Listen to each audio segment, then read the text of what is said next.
Génesis capítulo 28, el versículo 10 hasta el versículo 22. Bueno es Dios. Cuando usted lo tenga, me indica con un grande y fuerte amén. Bueno, leamos pues la palabra del Señor y la leemos honrando al Padre y al Hijo y al Espíritu Santo. Salió pues Jacob de Beerseba y fue a Harán, y llegó a un cierto lugar y durmió ahí, porque ya el sol se había puesto, y tomó de las piedras de aquel paraje y puso a su cabecera y se acostó en aquel lugar y soñó, y aquí una escalera que estaba apoyada en tierra y su extremo tocaba en el cielo, y aquí que ángeles de Dios que subían y descendían por ella, y aquí que Jehová estaba en lo alto de ella, el cual dijo: yo soy Jehová, el Dios de Abraham tu padre y el Dios de Isaac. La tierra en que estás acostado te la daré a ti y a tu descendencia.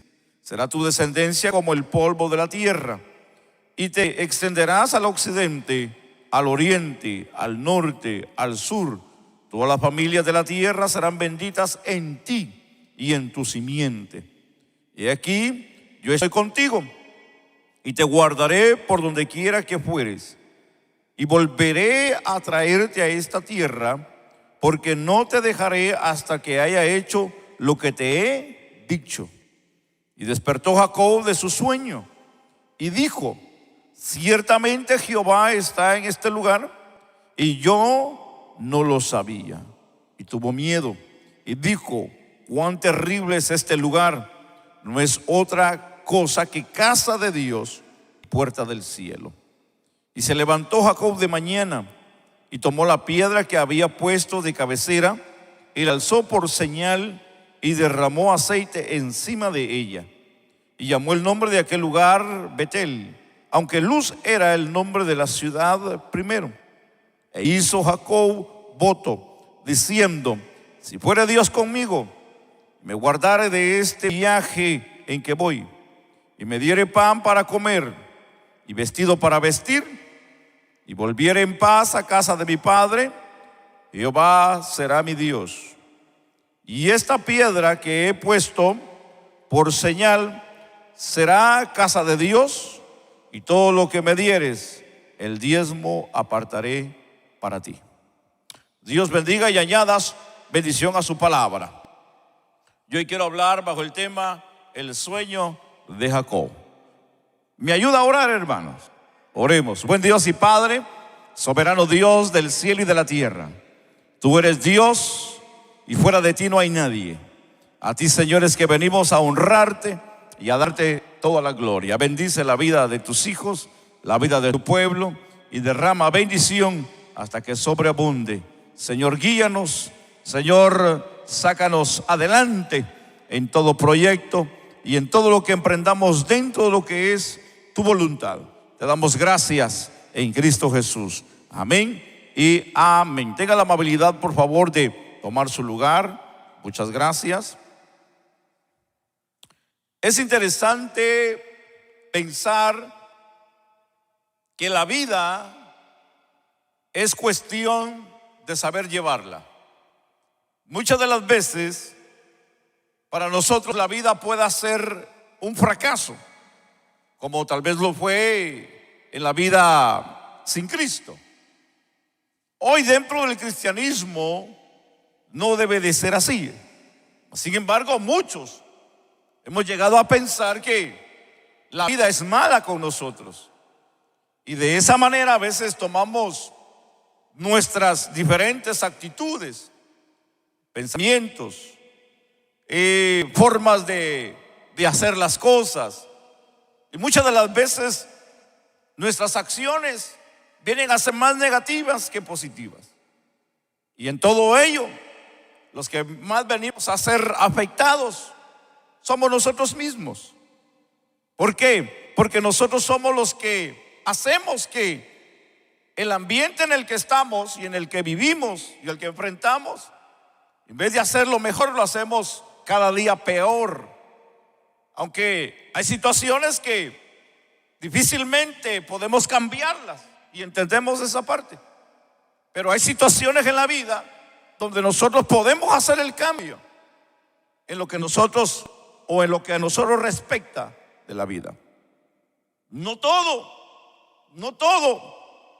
Dios tiene que hacer las cosas a favor de nosotros. Dios nos ha dado la sabiduría, la inteligencia y nos ha dado la capacidad de poder obrar en esta vida que Él nos ha prestado en esta tierra. El ejemplo, para poder entender un poquito lo que estoy hablando, es de un hombre restaurantero y se conoció como el Jerry optimista. El señor Jerry siempre estaba con un buen humor y siempre tenía algo positivo que decir. Cuando alguien le preguntaba cómo le iba, él respondía: si pudiera estar mejor, sería gemelos, decía él. Así que era un hombre optimista, era un hombre que siempre tenía un buen ánimo.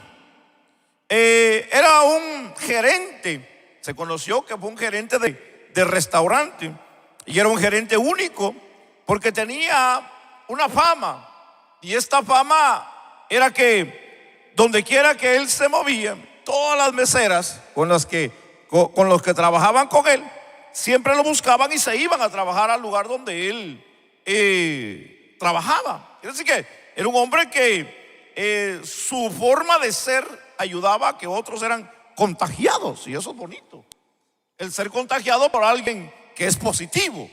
No siempre, hermano, la vida es negativa. Entonces tenemos que buscar siempre a ese alguien positivo, porque si nosotros no somos positivos, necesitamos buscar a alguien que nos ayude a ser positivos en la vida. Este era el caso de Jerry, y por su actitud era muy seguido. Él era un motivador natural. Si de una manera, ¿cómo podemos decir? Era una persona que todos los días que él salía a su trabajo siempre pensaba en una actitud positiva y de una manera de motivación. Y de una manera esta persona pensaba positiva, pero su estilo realmente, dijo un hombre, hablando de Jerry, dijo: me causó la curiosidad. Y la curiosidad fue grande. Así que un día fui a buscar a Jerry y le pregunté: no lo entiendo, ¿es posible ser una persona positiva todo el tiempo? Y le hace la pregunta: ¿cómo le hace para estar siempre positivo en situaciones difíciles que todas las personas pues en la vida pasamos? Y él le dice: cada mañana que me despierto, porque le dice cómo le hace, y él le dice: cada mañana que me despierto, me digo a mí mismo: Jerry, tienes dos opciones. Hoy puedes escoger de un buen humor a estar a un mal humor. Y él mismo se contesta y dice: pero no, prefiero tomar la buena forma de buen humor. Y él dice: y esa es la forma de la que yo puedo estar en este humor todo el tiempo.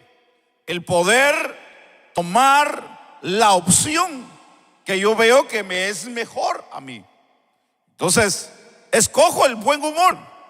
Y es interesante porque cuando él dice escojo aprender de ello, cada vez que alguien a mí viene, aunque muchas de las veces venía alguien y le decía: Jerry, mira esto, mira aquí, mira allá, y su forma de ser ayudaba a que él pudiera ayudarle a esa otra persona con su buen humor y su forma de vida positiva.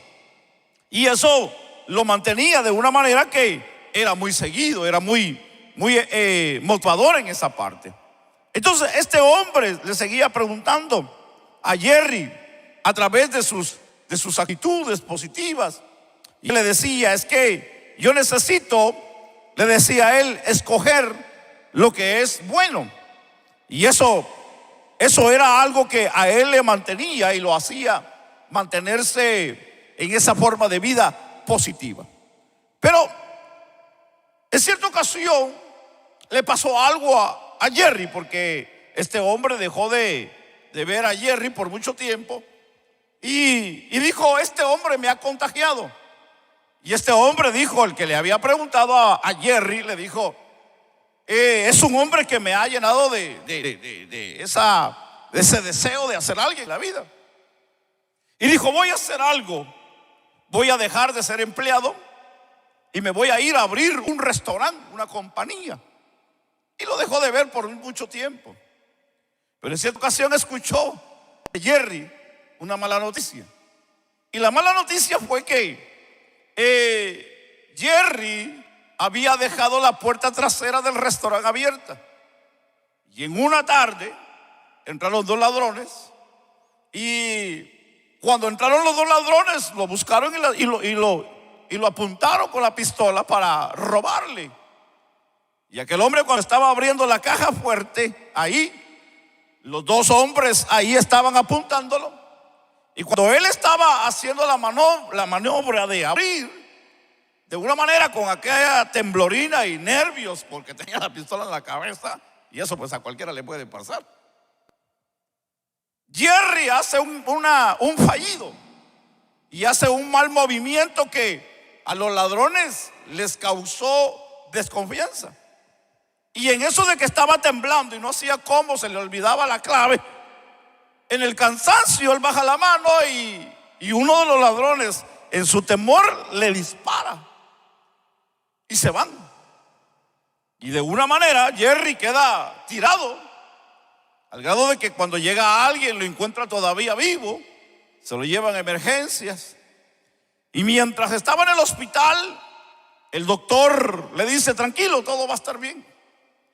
Pero mientras él miraba el movimiento de dentro del hospital, las enfermeras con aquella cara de dolor, de angustia, y ver la situación de Jerry, que estaba en esa situación, él estaba en ese tiempo de morir o de vivir. Pero mientras él estaba ahí, le dice el doctor, le dice él al doctor: doctor, ¿cómo estoy? Y él le dice, el doctor le dice: bueno, le dice, te vamos a operar, te tenemos que operar y tenemos que hacer algo. Le dice: ¿cómo te sientes? El doctor a Jerry le dice: con ganas de vivir. El doctor le dice: ¿qué es lo que más te gustaría? ¿O qué es lo que más te hubiera gustado hacer? Le dice, haciendo la plática. Y Jerry le dice: el no haber dejado la puerta trasera abierta, le dice. Pero con aquella motivación. Entonces le dice el doctor: bueno, le dice, te vamos a operar entonces.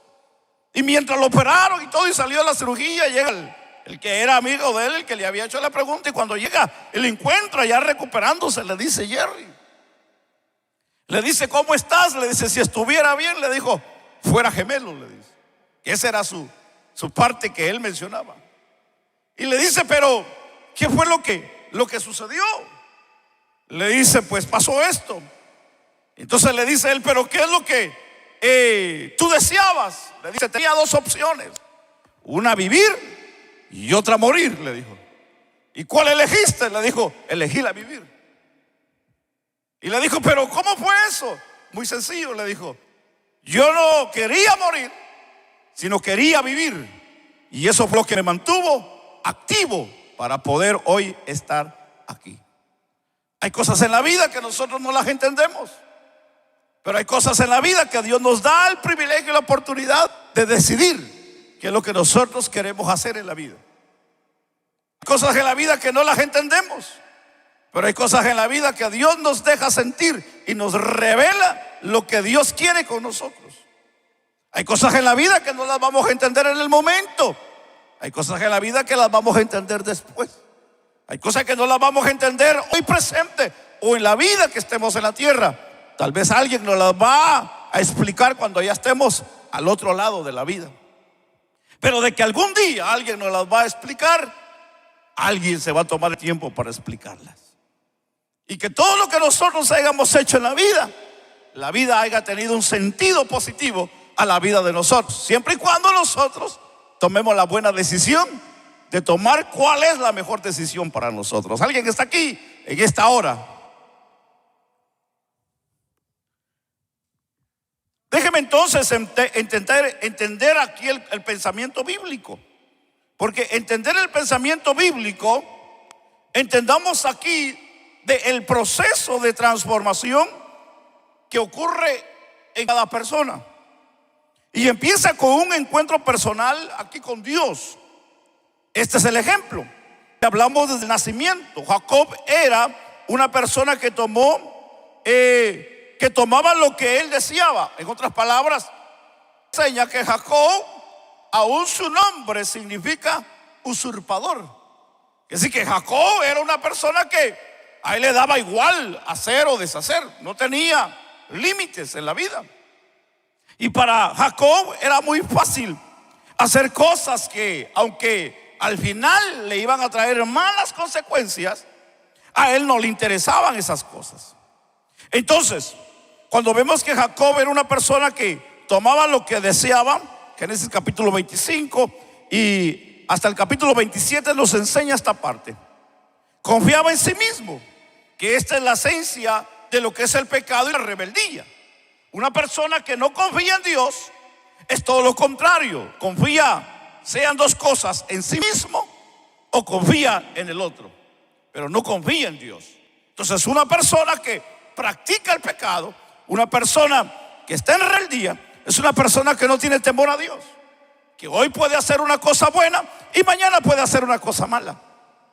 Hoy hace tal vez una cosa con entendimiento y mañana la destruye. Así que no tiene una estabilidad, no tiene una seguridad, no tiene algo que le pueda motivar en la vida a hacer lo correcto, aunque sabe y probablemente sepa, y aunque tal vez en algún momento de la vida se tomó el tiempo para enseñarle, pero como él no tiene el deseo, no tiene el corazón, no tiene el pensamiento para ser esa persona correcta, entonces la persona hace lo que bien venga, pues, o le caiga en el pensamiento. Que este es el problema que estamos hoy considerando de lo que es y fue la vida de Jacob. Lo que Dios hizo fue enseñarle a confiar a él. Ahora, esta parte es interesante que debemos de entender, y es de entender de él que es la esencia de la fe y el sometimiento a Dios, que sería aquí un proceso que duraría a la vida de Jacob toda su vida. Que eso es lo que en realidad aquí Jacob estaba haciendo. Estaba poniendo las cosas más difíciles. Quiere decir que como él era, y la acción y la actitud que él había tomado, el camino que él había elegido, lo estaba llevando a un proceso de toda la vida. Quiere decir que Dios hubiera podido haber sido fácil con él, pero no fue así. Si usted lee la historia de Jacob, hermano, Jacob hasta que murió, el proceso de Dios siguió con la vida de él, porque se hizo viejo, tuvo hijos. Hermano, al más pequeño, que la historia dice que se lo habían matado y que lo habían robado y matado, eso fue un gran golpe para su vida. Que al final lo viene a encontrar en Egipto, y ese era José. Dice que Jacob no terminó, hermano, Dios de trabajar con él en la tierra. Pero entendamos esta parte, y es por su principio o por sus decisiones al principio. Porque el plan de Dios no era que él hiciera lo que hizo, engañar a su hermano y engañar a su padre. Ese no era el plan de Dios. El plan de Dios tal vez era bendecirlo, pero no era de la manera como él lo estaba buscando. Entonces, hay casos y hay problemas en la vida de muchos de nosotros que hemos llegado al evangelio, que hemos llegado a Cristo, que hemos entendido el evangelio de una manera, pero no completamente.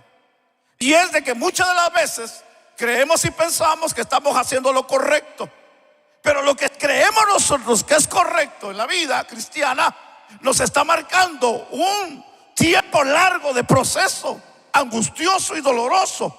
¿Para qué? No porque Dios sea injusto, Dios no es injusto. Lo que Dios quiere es enseñarnos a confiar en Él.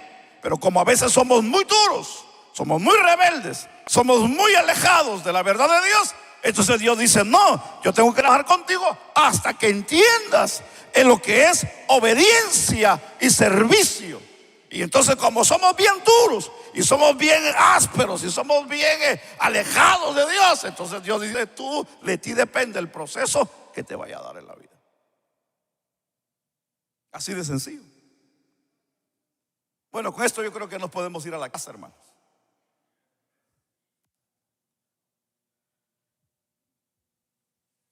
Somos bien rebeldes nosotros a veces, hermanos. Y por nuestra propia dureza hacemos que el proceso de Dios se alargue. Todo depende de nosotros. No depende de Dios. No depende de Dios. Y a mí qué me importa, hermano, la vida de Jacob. Disculpe la expresión, ¿verdad?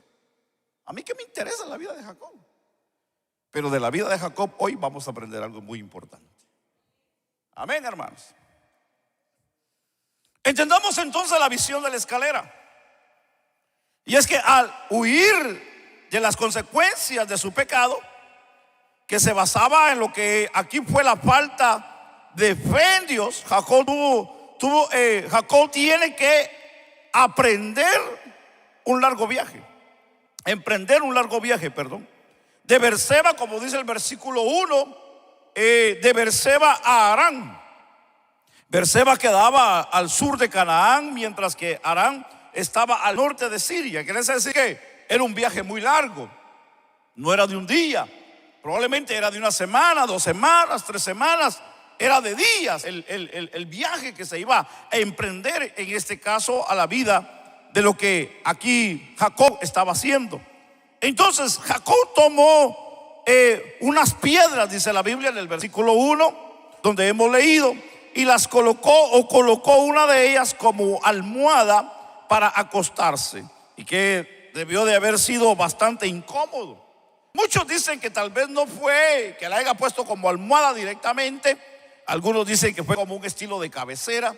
Pero como haya sido, la piedra estuvo cerca de su cabeza, y de una manera él agarra como testigo de lo que va a acontecer más adelante. Y esto es fascinante en la vida de lo que es Jacob, porque estamos viendo que Jacob está ahora en un desierto. Está en un lugar donde no hay comida, donde no hay sombra, donde no hay un refugio, una casa, una cama, un sillón, una mesa, un sofá, donde no hay nada de eso. Entonces para Jacob es algo bien difícil. Sin embargo, él hace lo que muchos haríamos en situaciones así, especialmente si él ya había emprendido el viaje. Quiere decir que si él ya había caminado un día, hermano, aquel hombre lo estaba matando el cansancio. Le había llegado la noche. No había un reflector, no había una lámpara, no había un celular, no había una luna llena tal vez. Eso era una oscuridad. Y el cansancio de aquel hombre fue al grado de decir: mejor me voy a dormir. Y agarró por ahí, encontró una piedra, se la acercó, tal vez para abrazarla, para sentirse seguro de lo que haya sido.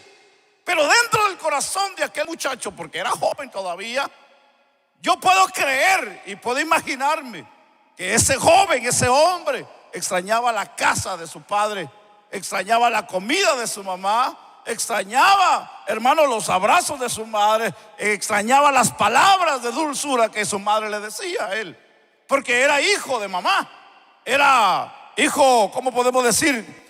Bien cerca a su madre que a su padre. Entonces era un hijo que era de casa. Entender que este joven, en la soledad que estaba pasando, en el sufrimiento que estaba viviendo, porque estaba viviendo en un sufrimiento, en una oscuridad, en un lugar desconocido, en un desierto donde no hay nada de vida, que solamente animales, serpientes, hermano, cualquier cosa que le podía acechar a su vida, allí estaba, en esta condición. Pero es fascinante entender aquí lo que hace Jacob, porque al tomar esta iniciativa, de una manera, Jacob, al dormir sin darse cuenta, es que él estaba a punto de recibir una bendición maravillosa a la vida de él. Pero recordemos que él venía huyendo para salvar su vida.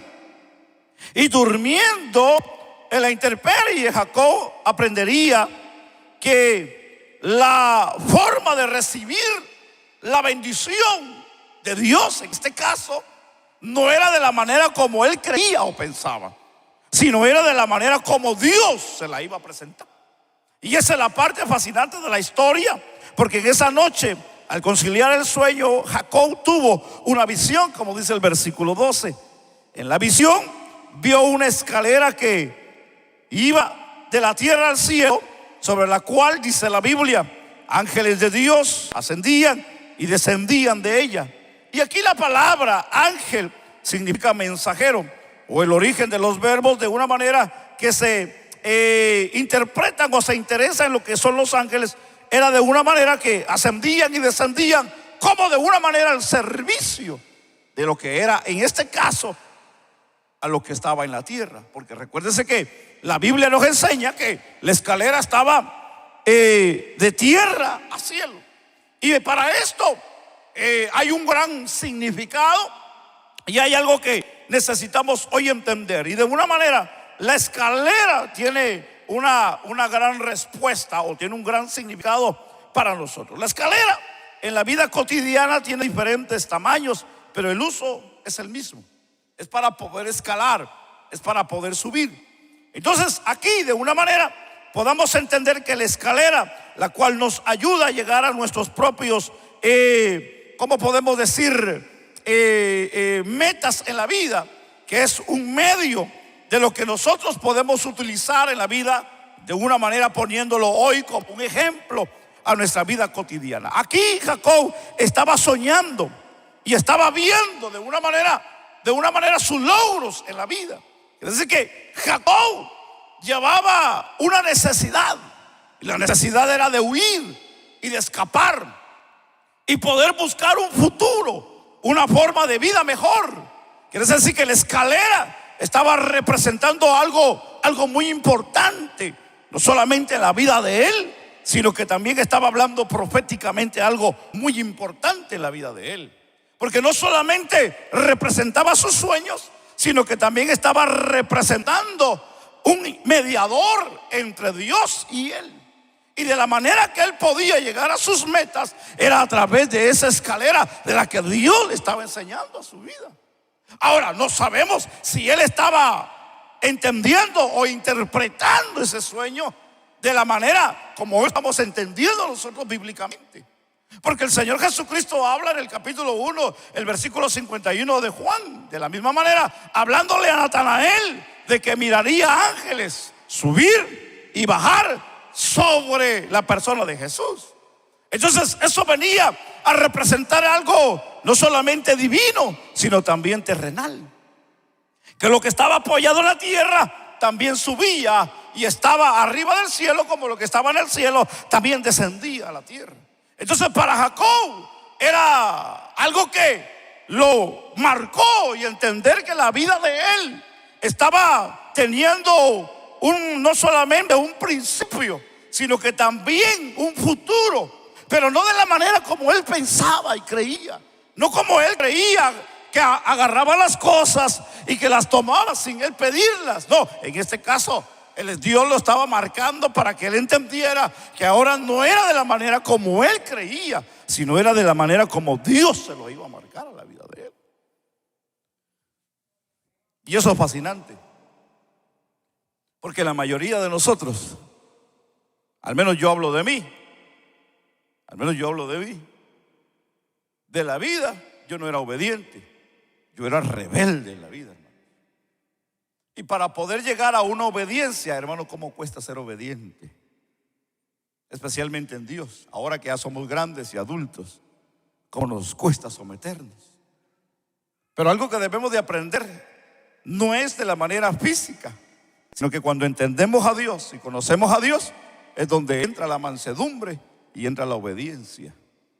Entonces, para poder tener una mansedumbre y una obediencia, tenemos que conocer y tener a Dios en la vida.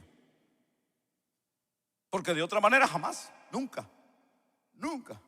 Podemos saber todo el libro, podemos conocer todo el libro, podemos conocer todo lo que se hace en un culto, en una iglesia, toda la liturgia, todo lo que es iglesia, hermano. Podemos saber, conocerla al revés, al derecho, todo. Podemos trabajar en liderazgo, podemos conocer lo que es grupos, podemos conocer cómo se mueve la iglesia. Incluso nos atreveríamos a levantar iglesia, hermano. Yo tuve aquí un miembro, hermano, que había, hermano, instalado a un pastor y levantó una iglesia. El hombre no era creyente. Eso es lo más triste. Hasta aquí se vino a arrepentir, a reconciliar, y aquí lo tuve que bautizar. Hay gente así. Hay gente así. Hay gente, hermano, que llega a las iglesias, o que de una manera ellos se dan a conocer como creyentes, pero no son creyentes. Todavía su condición de vida es una vida triste, es una vida débil, es una vida sin visión, es una vida sin experiencia. Tienen el conocimiento, pero no tienen la experiencia. Y ese es el problema grande que mucha gente, hermano, tienen en la vida. Por eso que debemos de entender en esta parte algo interesante de lo que viene a ser. Jacob vio una escalera que iba de la tierra al cielo. Los ángeles subían, dice la Biblia, y bajaban por ella. Y la Biblia dice que al final estaba Dios en lo alto de ella. Aquí hay dos representaciones bien importantes. Número uno, hablamos de la providencia de Dios, por lo cual se mantiene un intercambio constante entre el cielo y la tierra. Quiere decir que para que haya bendición de parte de Dios en la tierra, tiene que haber un contacto de Dios hacia la tierra.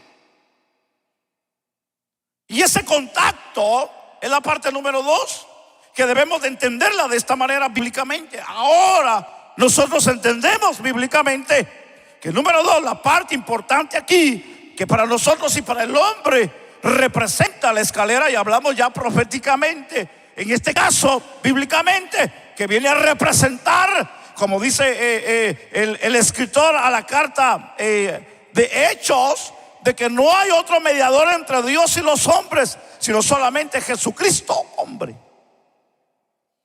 Entonces, para que el hombre pueda ser bendecido de parte de Dios, Dios tiene que tener a alguien en la tierra para que pueda recibir de parte de él esa bendición. Por eso que la carta a los Hebreos dice que antes hablaba a través de los padres, los profetas, pero ahora nos habla a través del Hijo. Por eso que la Biblia dice, porque de tal manera amó Dios al mundo. Quiere decir que Jesús, como dice Juan, el Evangelio de Juan capítulo 1, al principio dice que al principio era el verbo y el verbo era Dios, que viene a ser la luz de los hombres. Por eso que entender que ahora es Dios mismo revelado en Jesús, su Hijo, para que el hombre pueda tener acceso al Padre. No hay otro acceso. No hay otra forma. Jesús mismo dijo, yo soy el camino. Jesús dijo, yo soy la puerta. Jesús dijo, yo soy el pan de vida. Nadie puede ir al Padre, Jesús dijo, si no es por él. Entonces no hay otro acceso al cielo, si no es solamente Jesucristo. Hablamos de tipología. El arca tenía una puerta. Dios le dijo a Noé, yo voy a cerrar esa puerta y nadie le va a abrir. De la misma manera, hoy Jesús es esa puerta. Hablamos de la escalera, que viene a ser tipo de Cristo, que es el único acceso que puede llegar a Dios. No hay otro medio para llegar a Dios, hermano. No hay otra escalera, solo hay una escalera, y ese es Cristo Jesús. Pero entendamos el cuadro bíblico que estamos entendiendo aquí hoy, porque es fascinante entender lo que para nosotros es importante entender en la vida de lo que fue aquí Jacob. Y es que entendamos aquí que Dios muchas veces se manifiesta cuando estamos solos y desamparados. Que eso fue lo que aquí está pasando en la vida de Jacob. Número 2, aunque dormir en ese lugar fue físicamente incómodo, pero hablando espiritualmente era el momento donde Dios quería hablarle a Jacob, hermano. Wow. Hay cosas que para nosotros quisiéramos que Dios nos hablara cuando nosotros queremos que Dios nos hable. No es así eso. Dios nos va a hablar cuando Él quiere hablarnos. Dios nos va a hablar no en la condición que queremos que nos hable.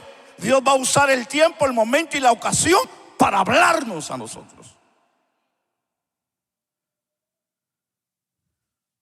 Yo he escuchado predicadores que dicen que Dios les habló en el hotel cuando estaban viendo televisión. Yo he escuchado predicadores que dicen que cuando estaban en la playa de vacaciones recibieron una revelación de Dios. Hermanos, se escuchan tantas cosas que hay mucha gente que sí lo cree. Yo sé que Dios puede hablar en cualquier momento, a cualquier hora, y cuando a Él se le antoje hablar, Él habla. Pero bíblicamente, yo puedo entender que Dios usa los momentos, muchas de las veces los momentos más difíciles de la vida, para hablarle al hombre. Casi no fueron momentos maravillosos en la vida de la gente que Dios les haya hablado. Siempre usó momentos difíciles para hablarle al hombre. Y ahí es donde Dios viene a revelarse a la vida del hombre para que el hombre entienda. ¿Sabe por qué? Yo he pensado esto. ¿Por qué, Señor, tú usas el momento difícil para hablarle al hombre? Porque muchas de las veces el hombre, cuando tiene abundancia, cuando tiene comida, tiene pan, tiene vestido, tiene casa, tiene todo, tiene trabajo, tiene salud, no atiende a la voz de Dios. Como si cuando estamos en la necesidad somos más receptibles a Dios, más sensibles a Dios. Cuando estamos enfermos, cuando tenemos necesidad de trabajo, necesidad de dinero, cuando nuestra familia está a punto de quebrarse, cuando hay problemas de matrimonio, problemas con los hijos, como si el hombre es más receptible, más sensible a la voz de Dios. Aunque Dios no quiere trabajar de esa manera, pero Dios tiene que usar el momento. Porque el hombre en sí, en su naturaleza física, en su naturaleza humana, lo que más piensa son los sueños, pero en los sueños personales, en los sueños humanos. ¿Cómo voy a hacer este edificio? ¿Cómo voy a edificar otra casa? ¿Cómo voy a comprar aquí? ¿Cómo voy a comprar allá? Pero menos piensa en un trato con Dios en su vida. Y esto es muy sencillo. No estamos en contra de que usted agarre vacaciones. No, todos necesitamos descansar. Usted necesita descansar. Usted necesita vacacionar. Agarrar a su familia, váyase y piérdase. A ver dónde, pero piérdase. Quiere irse para Alaska, allá donde hay osos, y que Dios use los osos, allá váyase.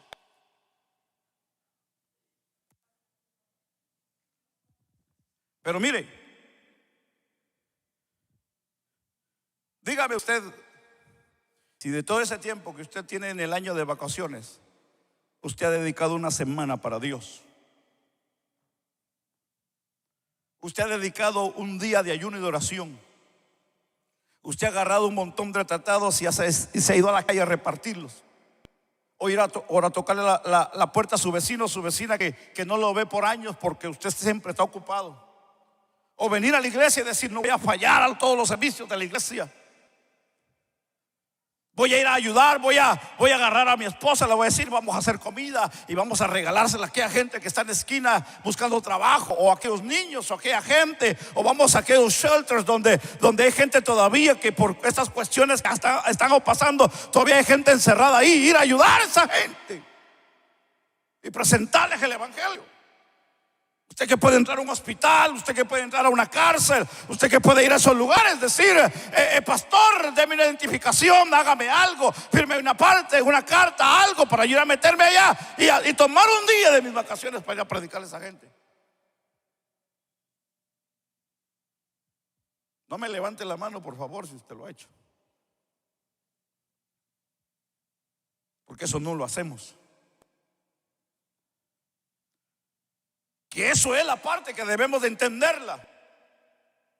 Entonces muchas de las veces, como si se tiene que terminar la gasolina, se le tiene que acabar la batería al carro, se le tiene que pasarle algo al carro para llamar al mecánico. ¿Verdad que sí? Ni mucho menos pensamos en la llanta de repuesto. Muchos de ustedes no se han dado cuenta que no cargan llanta de repuesto en su carro, porque que nunca la han revisado. Cuando ustedes emprendan un viaje largo, se van a dar cuenta. Y si usted dice, no, yo sé que traigo una llanta de repuesto, pero no sabe si trae aire la llanta. Y cuando usted se baje y baje la llanta de repuesto, se va a dar una gran sorpresa. Va a decir, pero sí, yo pensé que estaba llena de aire. Sí, pero ¿hace cuántos años fue eso?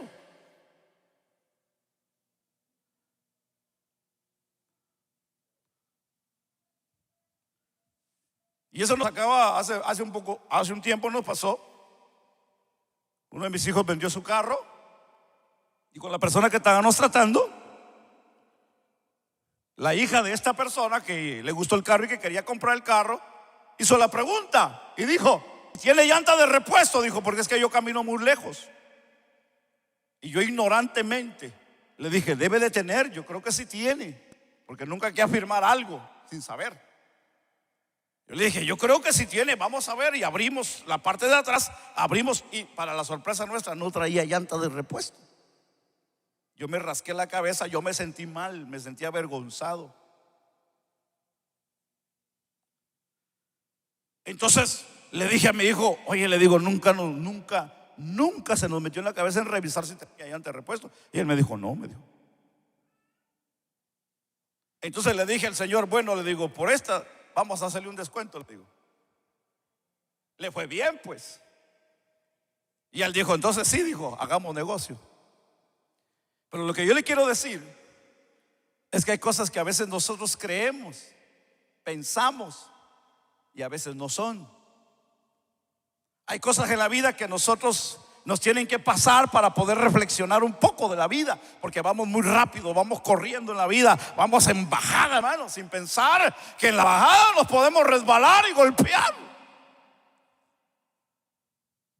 Si por alguna razón a usted la vida lo ha detenido, es para que piense, es para que analice, es para que haga mejor las cosas y no le vuelva a pasar lo que le ha pasado a usted en la vida. No los vengo a regañar, los vengo a aconsejar, hermanos. Y no soy yo, es la palabra que nos está aconsejando en este día. La palabra de Dios que nos está alertando. Entendamos en el versículo 13 al 17 la voz de Dios. Entendamos aquí en el sueño. Jacob vio a Jehová, quien se identificó como el Dios de sus antepasados, Abraham e Isaac. Versículo 13. Dios le hace una serie de promesas que confirman que Jacob es el verdadero heredero de las bendiciones de Abraham, de Dios prometido. Ahora, aquí hay muchas preguntas. Que por si haberle robado la primogenitura a su hermano mayor, lo hizo heredero. No creo yo. Porque si la vida de Jacob, que él era con esa actitud, y que de una manera Dios lo haya llamado o lo hubiera llamado, eso hubiera sido algo muy diferente y que la historia hubiera cambiado. Sino la parte aquí fascinante de la historia es el corazón de Jacob, el deseo que había en él, las ganas de vivir, las ganas, la motivación que había en él, el anhelo de hacer a alguien y algo en la vida. Porque hay gente que aunque Dios les ha prometido y aunque tienen la bendición de Dios, pero no quieren la bendición de Dios. Y hay personas que aunque no tienen el privilegio, pero quieren la bendición de Dios. Alguien está aquí. Porque hay gente que, hermano, el tiempo, a veces como si por el tiempo ellos se les da privilegios, por el tiempo a ellos se les marca, por el tiempo se les da aquí, se les da allá. Pero hay gente, hermano, que aunque no tienen el tiempo, pero yo pienso, hermano, que tienen el corazón grande para servir a Dios, hermano. Y ese es el problema que tenemos en la actualidad. Entonces aquí hay algo que debemos de entender, porque Dios le habla. Eso es lo fascinante de la historia. Dios le habla y le dice en el versículo 13, en el versículo 14, y le dice, número 1, que le daría la tierra de Canaán, que le daría muchos descendientes, que su descendencia sería de bendición a nivel mundial. Y así que Dios le prometió, Dios le dijo que lo iba a bendecir. Dios le dijo: te voy a multiplicar, te voy a dar bendición tras bendición. Finalmente Dios le promete a Jacob no solamente la bendición, sino le dice también: yo voy a estar contigo. Wow. Acompañarlo, protegerlo. Y no solamente eso, le dice en el versículo 15: voy a hacer que regreses a tu casa. Hermano, dígame usted cuál era el anhelo más grande de Jacob en ese momento. ¿Cuál era el anhelo más grande de este joven que estaba saliendo, huyendo de su casa porque su hermano lo quería matar? Yo pienso que cualquiera hubiera dicho: yo quisiera regresar a mi casa, pero no puedo porque mi hermano está ahí para matarme. Pero el anhelo era regresar a la casa. Dios le dice: yo te voy a bendecir, te voy a cuidar, te voy a proteger, y también voy a hacer que regreses a tu casa. Hermano, eso era para alegrarse, para brincar, para poder hacer todo lo que Dios quería en ese momento.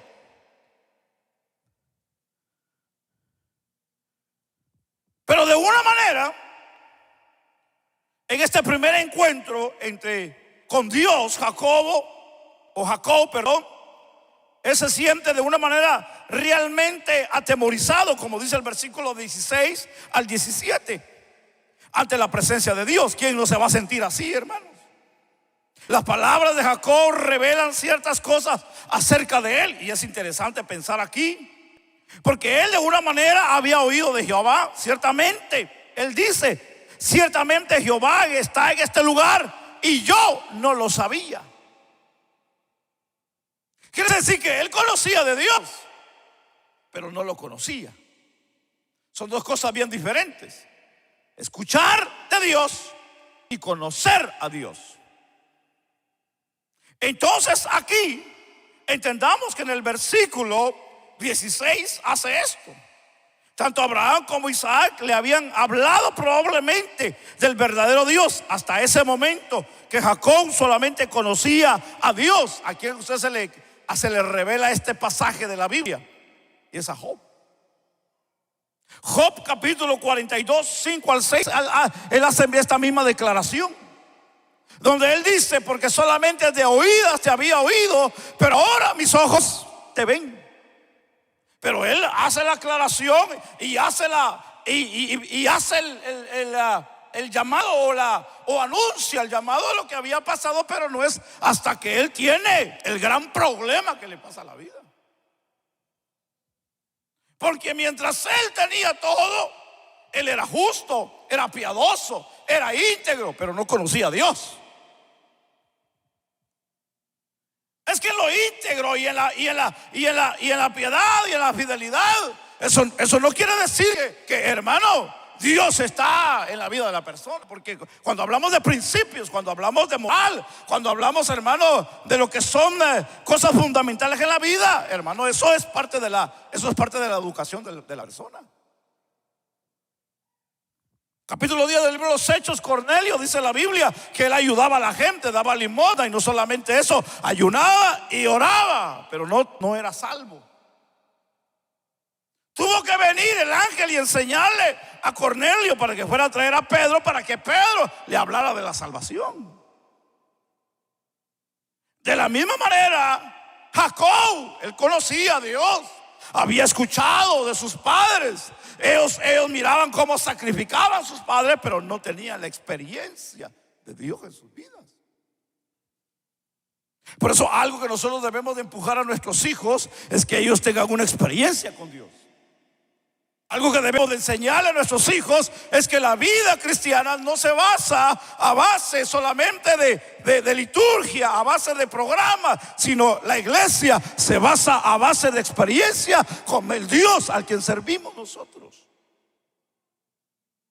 Pero ¿cómo le vamos a enseñar si nosotros estamos iguales a veces? ¿Cómo le vamos a enseñar experiencia si no hemos tenido experiencia nosotros? ¿Cómo le vamos a enseñar el camino si nosotros no conocemos el camino?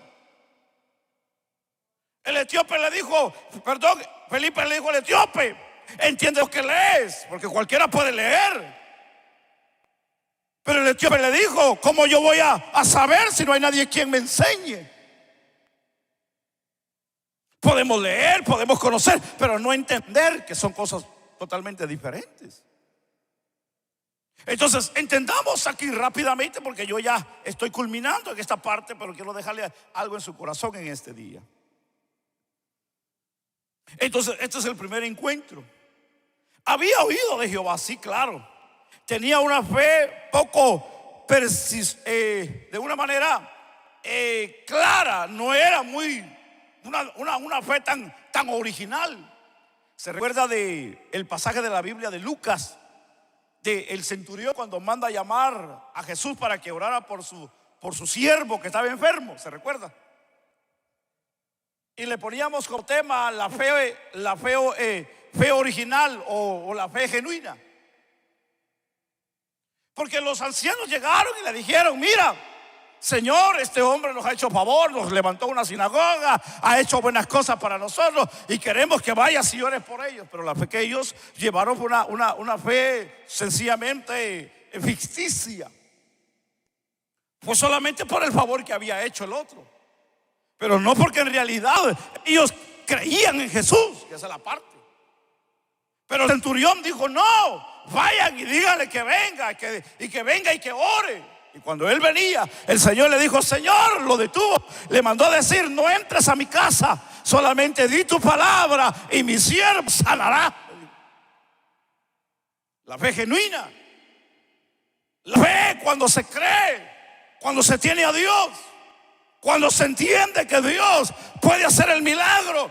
No hay necesidad, hermano, de tener un gran servicio. No hay necesidad de tener un gran programa. No hay necesidad de traer al mejor evangelista, o al mejor cantor, al mejor salmista, al mejor grupo, o a ir a tal vez cierto lugar y sentir la presencia de Dios. No, eso es pasajero. Porque cuando se va el grupo, se va el predicador, se va el salmista, se va el artista, se va el ídolo, se va Dios también. Cuando hay una fe genuina, se va quien se vaya, pero Dios se queda conmigo.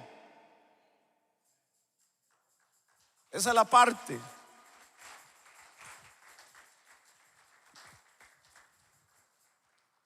Tiene que haber una fe genuina en nosotros, hermanos, para poder entender a Dios en la vida de nosotros. Por eso que entendamos, Él dijo: no es otra cosa que casa de Dios y puerta del cielo. La visión le hizo pensar que había encontrado accidentalmente el lugar donde Dios, hermano, habita. Y no es así. Dios está en todo lugar. Él mismo lo dijo: Dios está en todo lugar. Y él dijo: y yo no lo sabía.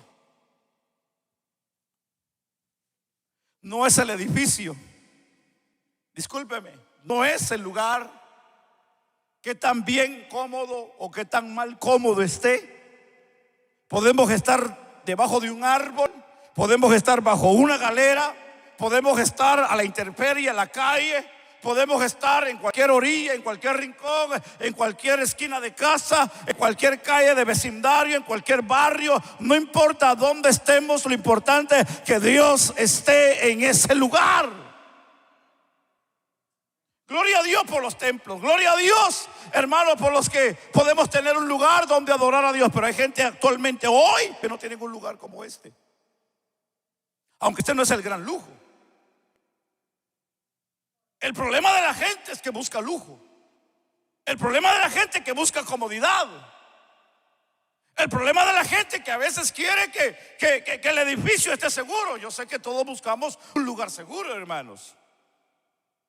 Y por eso que tenemos que hacer esto, tenemos que hacer lo otro, tenemos que hacer aquí. Pero hay gente que, hermano, solamente buscan, pero no hacen nada. Hay gente que dice: ese color de pintura no me gusta, es por eso que yo no vengo a congregarme aquí. Pues cambie, compre pintura y lo pintamos, pues. Pero hay gente que solamente le gusta señalar. Un día me dijo una familia, me dijo el varón: ¿sabe qué, pastor? Yo me voy a ir de aquí. ¿Y por qué? Le dije: es que fíjese que dicen mis hijos y mi esposa que aquí hay pulgas, me dijo. Y le dije: ¿dónde se sienta usted? Le dije: allá. Me dice: pues vamos y véngale, vamos a ver. Yo soy muy cuidadoso en eso, hermano. Y le digo: aquí no hay nada, le digo. El problema no son las pulgas. Si tuvieran pulgas, le digo, usted hubiera comprado veneno para matarlas, le digo. El problema es usted. El hombre se avergonzó, se azarió, se avergonzó, porque era la verdad. Muchos dicen: es que está caliente. No, es que está muy frío. Es que hay gente que no se les entiende nada, hermanos. Y aprovecho para decirle que esa carpeta ya necesitamos lavarla.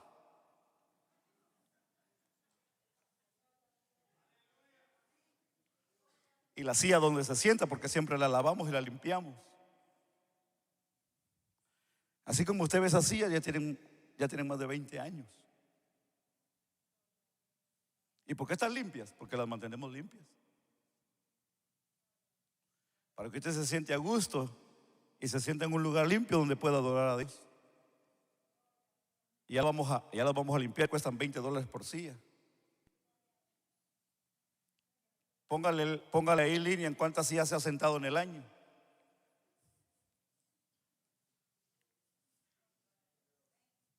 Así que ya vaya pensando, quedarse en un solo lugar, para que cuando se le pida, pues usted pague solamente el lugar donde esté. Porque decir: hermano, yo lo he visto por allá, por aquí, por aquí. Eso, hermano, usted tiene que pagar como unos $500. Aleluya. Y que quedes en un solo lugar. Por favor, entendamos lo que yo quiero decirle.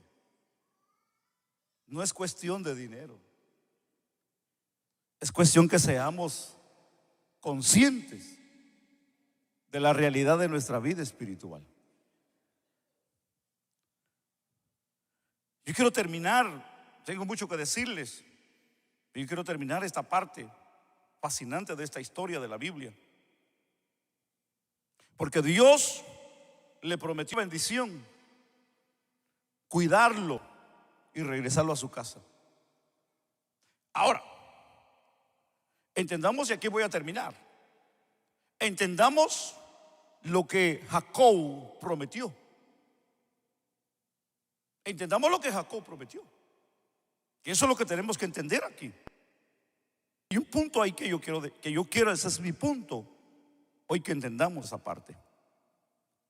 Jacob prometió 3 cosas. En el versículo 21, él dijo: si Jehová será mi Dios o él mi Dios. En el versículo 22, él hace prácticamente de ese lugar un centro y culto a Dios. Y como tercer lugar, él promete darle el diezmo de todo lo que Dios le dé. Pero aquí está la palabra clave. Y dijo: yo voy a hacer todo esto si Jehová promete, cumple. En otras palabras dijo: si Él me bendice, yo haré todo esto. Esa es la palabra que a mí me llama la atención. Y esa es la parte, y hablamos de una rajadura en la parte espiritual, en la comunión con Dios, en la vida de un hombre y de una mujer que tiene. Y es que donde hay una rajadura, siempre se va a filtrar viento esa rajadura. Porque hay personas que, de una manera, y aquí voy a tocar un punto muy fuerte, y espero que usted sea muy maduro para entenderla. Porque hay personas que, de una manera, y este es el caso de Jacob, le dijo a Dios que iba a hacer todo y que de una manera creía en él, pero quiso manipular a Dios en su promesa. Y a Dios nadie lo puede manipular, hermanos. Eso téngalo claro. Él quiso manipular a Dios. Si tú me lo das, yo lo haré. Si tú me bendices, yo haré esto. Si tú me das esto, yo voy a hacer esto. Y a Dios no se puede manipular. Hay personas que no entienden lo que es servir a Dios. Hay personas que sí entienden cómo aprovecharse del servicio de Dios. Entonces hay gente que lo que quieren es abusar del servicio de Dios, pero no quieren servir a Dios. Que son dos cosas muy diferentes. Hay gente que dice: no, yo no quiero comprometerme, yo no quiero hacer esto, quiero hacer otro. Incluso yo le he dicho a Dios: Señor, si yo me vas a bendecir, yo quiero hacer esto, yo quiero hacer lo otro. Hay gente que pone sus límites para Dios. Y fíjese que me cuesta entender a Dios. A mí me cuesta entenderlo, hermanos. Les soy sincero. A mí me cuesta entenderlo en este punto. Porque a pesar de que el hombre trata a la manera de manipular a Dios, Dios permite y deja que corra el agua, para que de una manera el hombre crea y piensa que lo que está haciendo o cree de Dios lo está aprobando. Pero yo tengo malas noticias para usted. Dios en ningún momento va a aprobar lo que nosotros le queremos prometer a Dios en la vida. Eso no es así. Vuelvo y repito el punto de partida al principio. Mientras nosotros seamos más rebeldes, mientras nosotros no queramos ser obedientes a Dios, tu proceso y mi proceso será aún más largo todavía. Quiere decir que lo que te ha venido y lo que me ha venido a mí en la vida, hermano, eso no es nada a lo que viene más adelante todavía. Con eso no te quiero asustar, sencillamente te quiero alertar. Te quiero alertar. Y te quiero decir de que Dios, como le dijo a Jacob: yo voy a bendecirte, yo voy a estar contigo y yo voy a hacer que regreses a tu casa, le dijo. Y en ningún momento le pidió nada. Dios no le pidió nada a Jacob. Dios no le dijo: pero necesito que vengas a la iglesia, necesito que des tu diezmo, que des tu ofrenda, que des esto, que des lo otro. Dios no le dijo eso a Jacob. Si el que se comprometió fue él.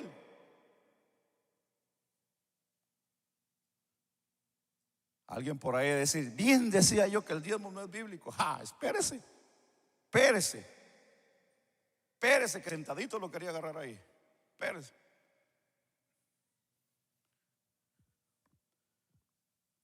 Yo llevo aproximadamente 35 años sirviendo a Dios.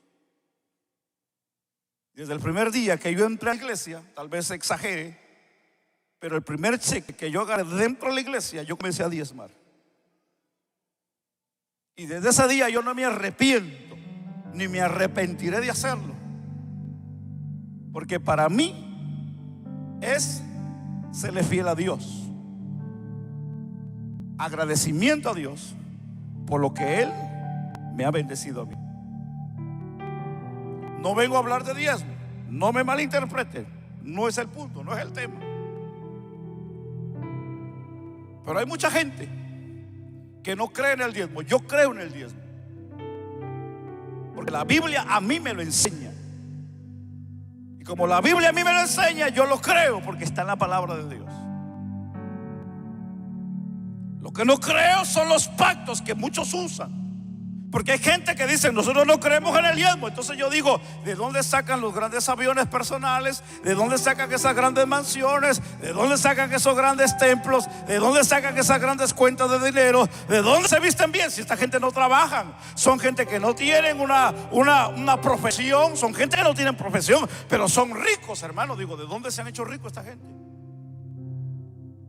No son hombres de negocios. Muchos de ellos son como nosotros que hemos aprendido, hermano, un negocio, hermano. Ahora son multimillonarios. Cuando antes pintaban casa, hermano, eran mecánicos, eran pintores de carros, hermano. Ahora son grandes empresarios. Digo, ¿cómo le hacen? ¿cómo le hacen? Digo, ¿cómo le hacen? Porque yo tantos años sirviendo a Dios, yo no me considero rico físicamente. En el Señor sí, pero físicamente no. Pero no me ha faltado nada. Eso es lo maravilloso. A mí no me ha faltado nada, ni a mi familia.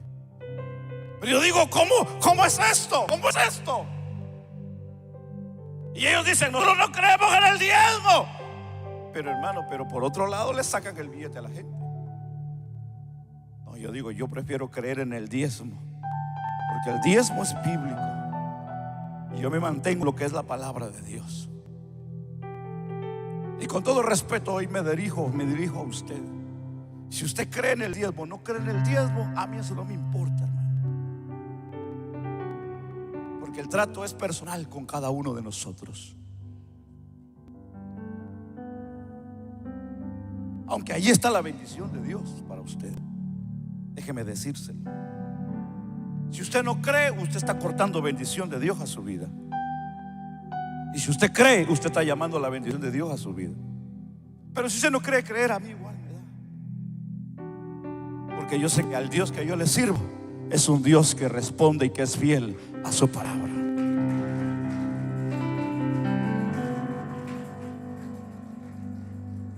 Y con todo respeto yo se lo digo a ustedes, yo no vivo de eso. Yo no vivo de eso. Al contrario, yo apoyo la obra de Dios, porque yo sé que ahí está la bendición de Dios. Y le pido a Dios fuerza.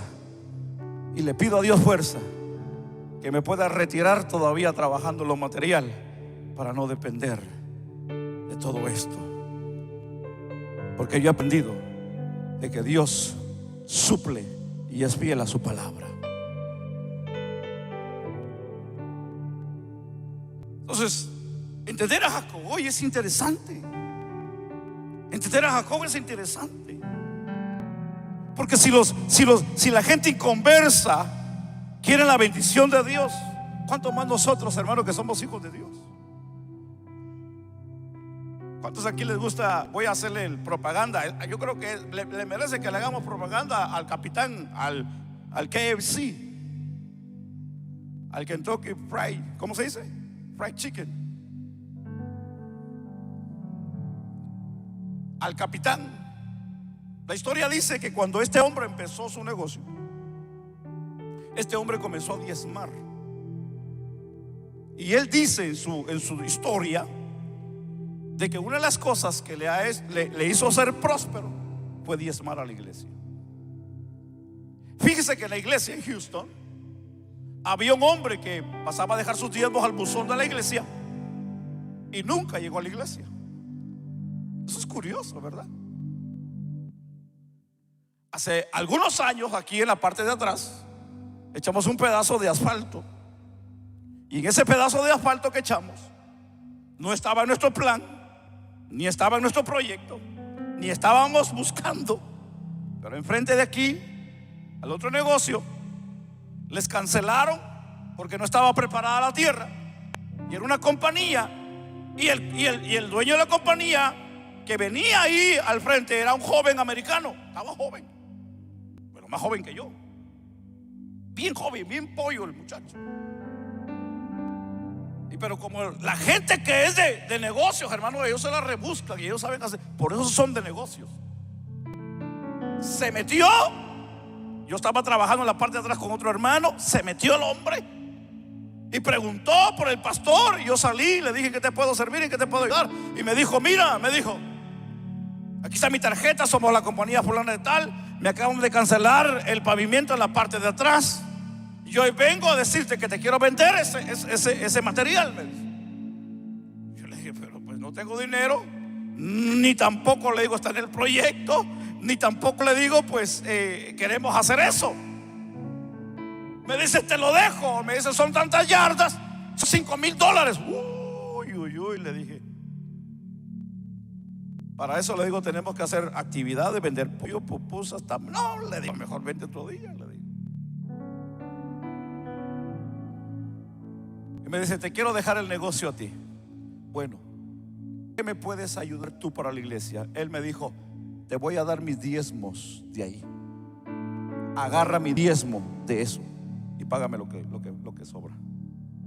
Le dije, y como era americano, le dije, play the chicken. Si hubiera sido hispano, le he dicho, juega el pollo, vámonos, aviéntalo, le dije. Lo que yo le quiero decir es que hay gente que no son cristianos y saben que ahí está la bendición de Dios. Yo concluyo en esta parte. El encuentro personal con Dios produce cambios evidentes en la vida, y aquí en la vida de Jacob fueron cambios que llevarían años en ser de una manera establecida en la vida. Los cambios principales fue personal y disposición a servir a Dios. A mí me gusta recitar, con esto termino, la historia de aquel chaparrito que habla la Biblia, y su nombre fue Zaqueo. Y cuando tiene el encuentro con Cristo, que la Biblia dice que era jefe de publicanos, por no decir ladrón de ladrones, tranza de tranzas, mafioso de mafiosos, pero cuando tiene el encuentro con Jesús, toda la gente dijeron, si supiera con quién está hablando o quién es él. Y él, escuchando, dijo, y se paró, aunque no lo vieron tal vez, y se subió tal vez a una piedra, ¿verdad? Dijo, si en algo he defraudado a alguien, se lo devolveré 4 veces. Y usó ley. Ahí entró la ley. Porque cuando Cristo llega a la vida de alguien, tiene que haber cambios. Diga conmigo, cambios. Diga conmigo, tiene que haber cambios. Yo no puedo ser el mismo. Yo tengo que cambiar.